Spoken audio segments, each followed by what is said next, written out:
Hello friends, welcome back to my channel SRK drama explain. Friends, ये video मैं लोगों के एंटरटेनमेंट के लिए बनाती हूँ, so please watch full, share, subscribe and like this video.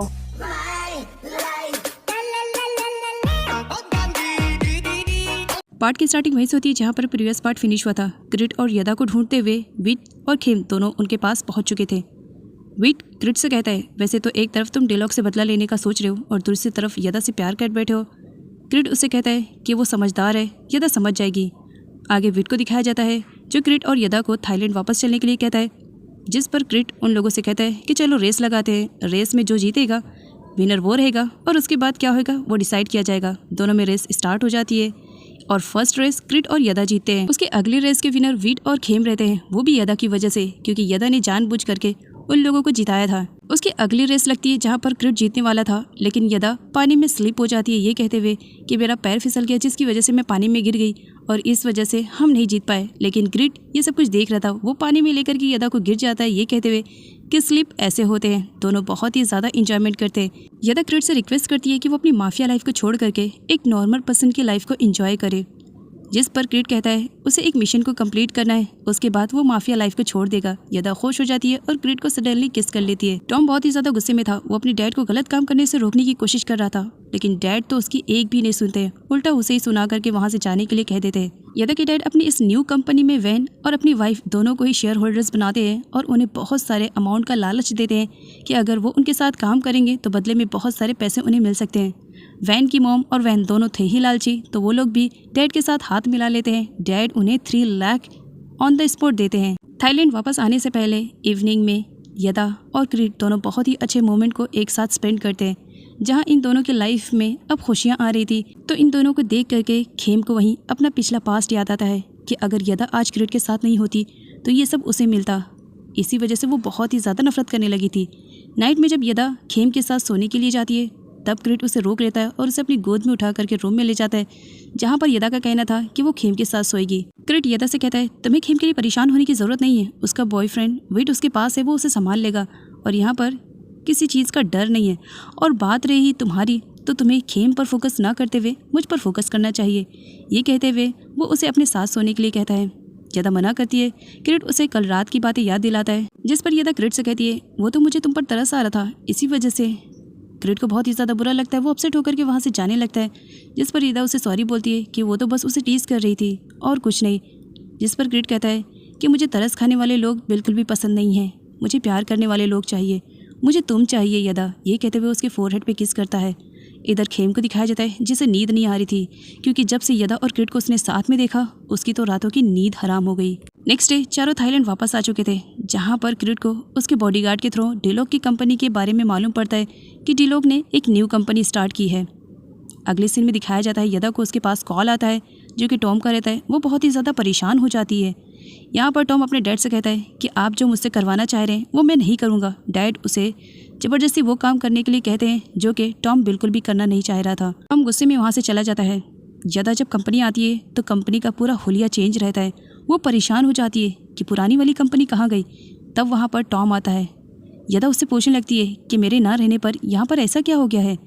तब यहाँ पर टॉम को दिखाया जाता है जो अपने डैड के कहने पर यदा को पूरी गलत इन्फॉर्मेशन प्रोवाइड करता है और सारा का सारा इल्ज़ाम क्रिट पर लगाता है कि क्रिट की वजह से हमारी कंपनी हमसे छीन गई और ये सब क्रिट की ही मेहरबानियों की वजह से हो रहा है। क्रिट भी वहाँ पर पहुँच जाता है। डिलॉग उसे देख करके स्माइल करता है। डिलॉग की नज़र में क्रिट उसका सबसे बड़ा दुश्मन है, इसी वजह से वो उससे बदला लेना चाह रहा था। क्रिट यहाँ पर उसे बताता है कि पास्ट में उसकी गलतियों की वजह से किस तरह एक पर्सन अपनी पूरी लाइफ को जेल में बिता रहा है। लेकिन यहाँ पर डिलॉग को समझ भी नहीं आ रहा था कि इन सब के बारे में क्रिट को कैसे मालूम, क्योंकि उसे बिल्कुल भी आइडिया नहीं है कि क्रिट उसी का बेस्ट फ्रेंड का बेटा है। क्रिट डिलॉग को वार्न करता है कि वो उसे इस बार ऐसी कोई भी गलती करने नहीं देगा। दोनों के बीच में हाथापाई स्टार्ट हो जाती है। तब वहाँ पर सडनली एंट्री हो जाती है यदा की। यदा को मिसअंडरस्टैंडिंग हो जाती है। डैड यदा को देखते हैं तो सडनली अपने आप को ही पुश कर लेते हैं, जिसकी वजह से वो स्टेयर्स से नीचे गिर जाते हैं यदा की नज़रों में अच्छा बनने के लिए।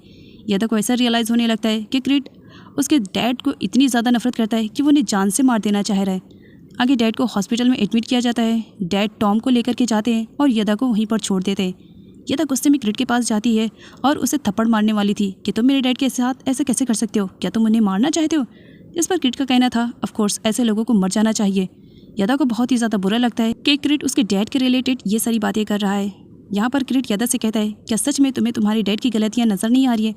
मैं सच कह रहा हूँ, तुम्हारे डैड इस वक्त गलत है, तुम्हें मुझ पर ट्रस्ट करना चाहिए। लेकिन यदा कहती है, मुझे डैड पर ट्रस्ट है। और ये कहते हुए वो अपना पूरा सामान पैक कर लेती है और क्रिट के घर से हमेशा के लिए वहाँ से जाने लगती है।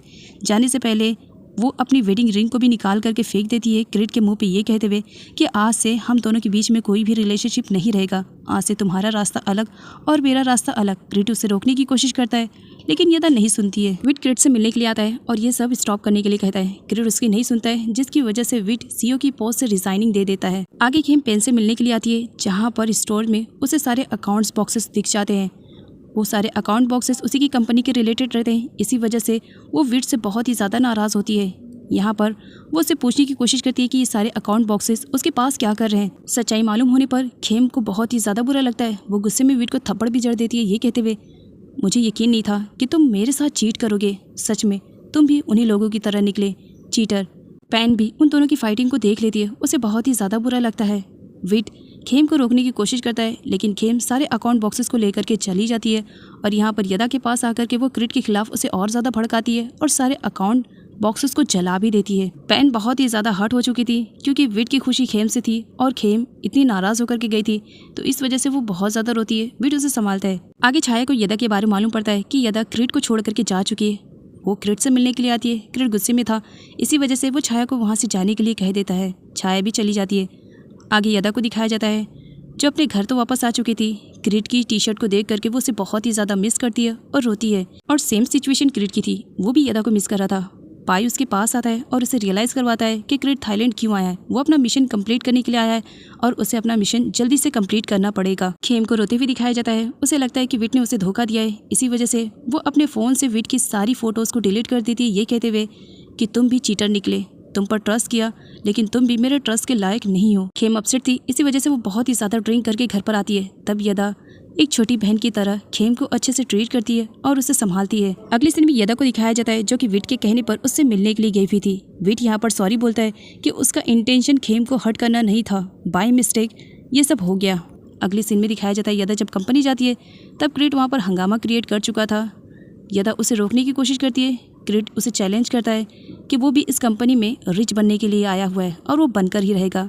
साथ ही जब यदा वहाँ से जाने लगती है तब क्रिट उसे पकड़ लेता है, ये कहते हुए, फिक्र मत करो, मैं तुम्हें एक बार फिर से अपने आप से प्यार करना सिखाऊंगा। और ये कहते हुए वो उसे किस भी कर लेता है। इधर खेम को दिखाया जाता है जो क्रिट से भी नफरत करने लगी थी। टॉम के फ़ोन में उसे छाया और टॉम की फ़ोटोज़ मिल जाती है। खेम क्रिट को बर्बाद करने के चक्कर में उन दोनों की फ़ोटोज़ को सोशल मीडिया पर अपलोड कर देती है और इसके बारे में जब टॉम को मालूम पड़ता है तो खेम को मना करता है, लेकिन खेम उसे वार्न करती है कि मैं जो कर रही हूँ तुम्हें मुझे सपोर्ट करना है। आगे इसके बारे में क्रिट को भी मालूम पड़ जाता है। वो छाया से पूछता है फ़ोटोज़ के बारे में। छाया उसे बताती है कि वो उसे डेट नहीं कर रही है। यदा को भी उन फ़ोटोज़ के बारे में मालूम पड़ जाता है। वो टॉम से क्वेश्चन करने के लिए आती है कि ये सब क्या हो रहा है। तब वहाँ पर एंट्री हो जाती है क्रिट की।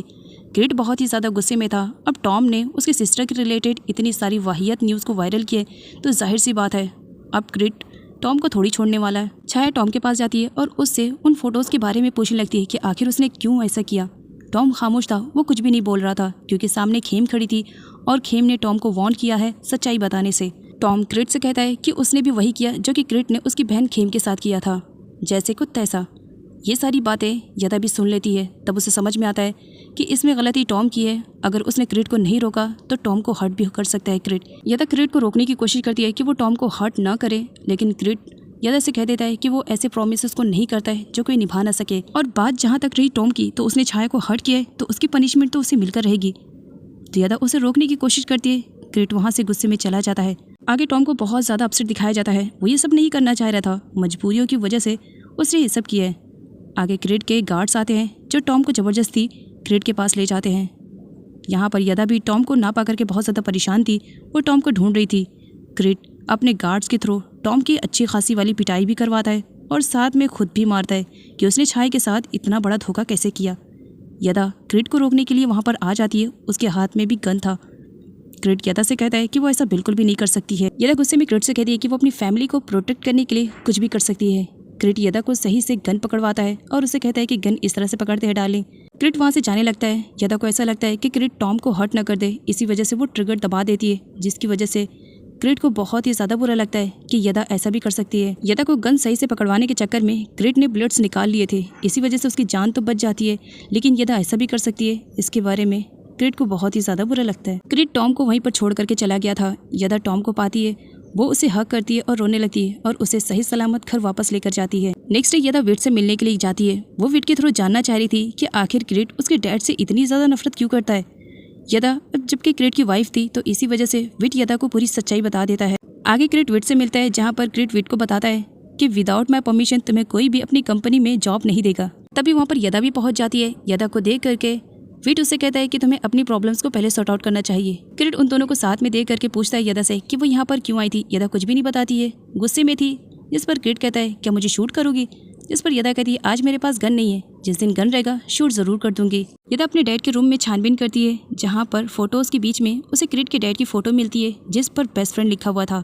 और इसकी सच्चाई जानने के लिए यदा क्रिट के डैड के पास आती है। वो उनसे पूछने की कोशिश करती है कि आखिर उसके डैड के पास उनकी फोटो क्या करी और बेस्ट फ्रेंड क्यों लिखा हुआ है। क्रिट के डैड के पूछने पर यदा बता देती है कि उसका ब्रेकअप हो गया क्रिट के साथ। वो सच्चाई जानना चाहती है।